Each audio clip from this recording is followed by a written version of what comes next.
D'université n'ont jamais touché 2500 $ américains sous les mandats d'Auguste Matata Mponyo à la primature, contrairement aux affirmations faites par cet ancien Premier ministre. C'est démenti et du président de l'association des professeurs de l'université de Kinshasa, le professeur David Lubo, renseigne qu'Auguste Matata Mponyo n'a jamais non plus augmenté les salaires du corps professoral. La Pukin s'interroge sur les mobiles de cette déclaration de Matata Mponyo et l'invite à éviter des discours populistes qui risqueraient de briser les foyers. Le professeur David Lubo, président de l'association des professeurs de l'université de Kinshasa, est au micro de Derrick Katola.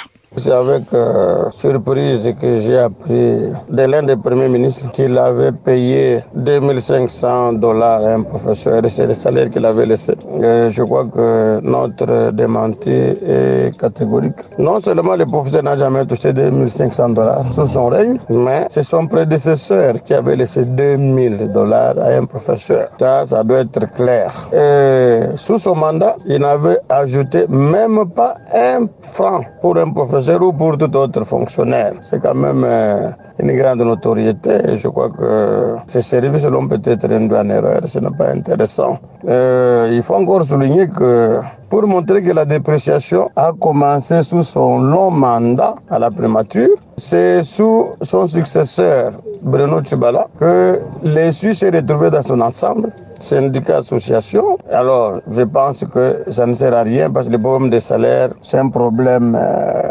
assez complexe. Et ça peut même créer des divorces au sein de certains foyers, alors que ce n'est pas vrai. Donc, je voudrais dire au nom de la Pukin que s'il y a des discours propagandistes, alors que cela n'implique pas les salaires des misères que nous touchons. Et là, je suis convaincu que ce monsieur s'est moqué de nous, parce que tout son temps, non seulement il tenait à devenir professeur, mais il a laissé les professeurs dans la misère la plus noire. Société. Si je suis élu président de la République, quel est mon projet de société? D'abord, la paix et la sécurité. C'est quelque chose de fondamental. Ah oui, je ne ferai pas comme les autres qui ont promis mais qui n'ont rien fait. Quand j'étais Premier ministre, je l'ai dit ici, M23 est né. Une année après, nous avons chassé le M23. Il est rentré de là où il est venu. Vous le savez, il est rentré au Rwanda. Et donc, la paix et la sécurité constituent un élément clé parce que vous ne pouvez rien faire. Le progrès économique procède des activités économiques. Vous ne pouvez pas faire des activités économiques sans la paix, sans la sécurité. Ça, c'est très important. Il faudra que vous puissiez le savoir. Qu'est-ce que vous conseillerez pour résorber la crise actuelle? Mais la bonne gouvernance. Je n'ai rien à conseiller plus que la bonne gouvernance. Vous pouvez avoir votre budget de 16 milliards. Si la gestion reste celle que nous connaissons aujourd'hui, les détournements massifs des fonds publics, c'est-à-dire dans la caisse de l'État, il n'y a pas d'argent, vous ne ferez rien du tout.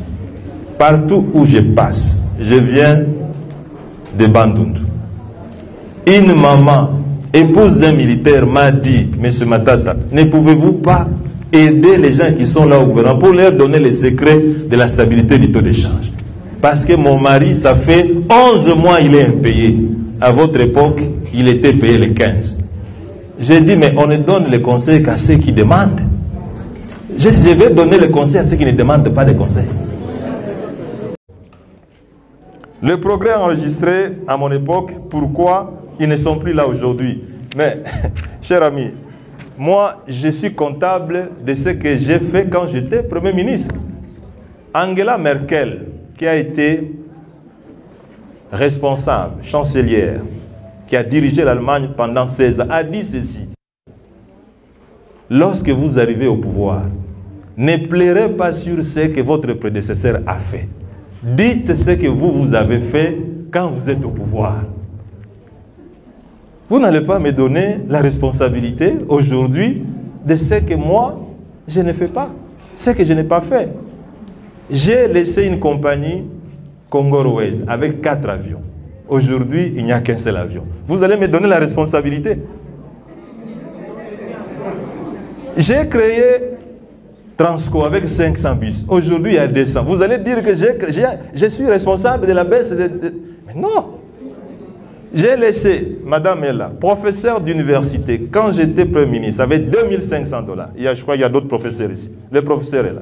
Aujourd'hui, ils sont à combien? À 1200. Vous allez dire que M. Matata est un sorcier.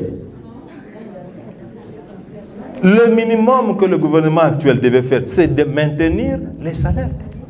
On dit oui, c'est vrai. Ça, tout le quoi, waziri wa kwanza, waziri wa feza, tout le maintenir le taux d'échange presque pendant 7 ans, au taux il y a 900. 900 quelque chose. Anasema kama leo taux inakuwa kuma 2400, 2500 ni juu kuko crise économique mondiale, kulikuwa coronavirus, kulikuwa crise ya carburant na kuko agression rwandaise. Mimi nasema hiyo yote haiwezi kujustifier dépréciation monétaire. Haiwezi justifier. Madame Jocelyne, rappelez-vous wakati nilipita waziri wa kwanza nommé Premier ministre avril 2012 et il y a eu M23 en mai 2012. Mais le taux d'échange est resté à 900.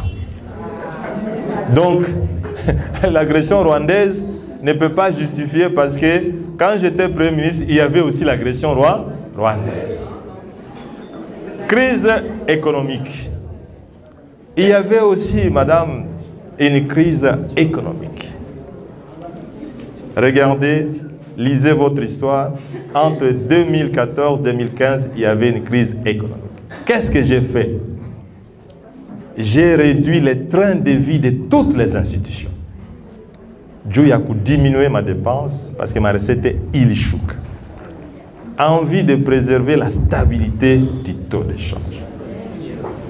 C'est que il n'a pas Kujua, c'est que le taux d'échange, quand il se déprécie, il affecte le peuple le plus démuni. Il n'affecte pas les gens qui sont en haut. Parce que eux, ils ont leur revenu en dollars. C'est le peuple ici. Monya nenda kuuza sambaza, anenda kuuza birai, njo mwenye iko na problème ya taux d'échange. Donc, madame, ce n'est pas à cause de tout ce que vous avez dit ici. C'est un problème de mauvaise gouvernance. Imaginez-vous que une institution de statistiques américaine vient de publiciter la RDC comme le pays le plus corrompu au monde. Pendant que nous sommes en train de combattre la corruption ici, mais on nous dit que nous sommes un pays le plus corrompu au monde. Voilà ce qui justifie la dépréciation du taux d'échange. La corruption, elle a atteint des niveaux inimaginables. Il faut l'accepter. Quand les autres ont quand même réussi dans la stabilité du taux d'échange,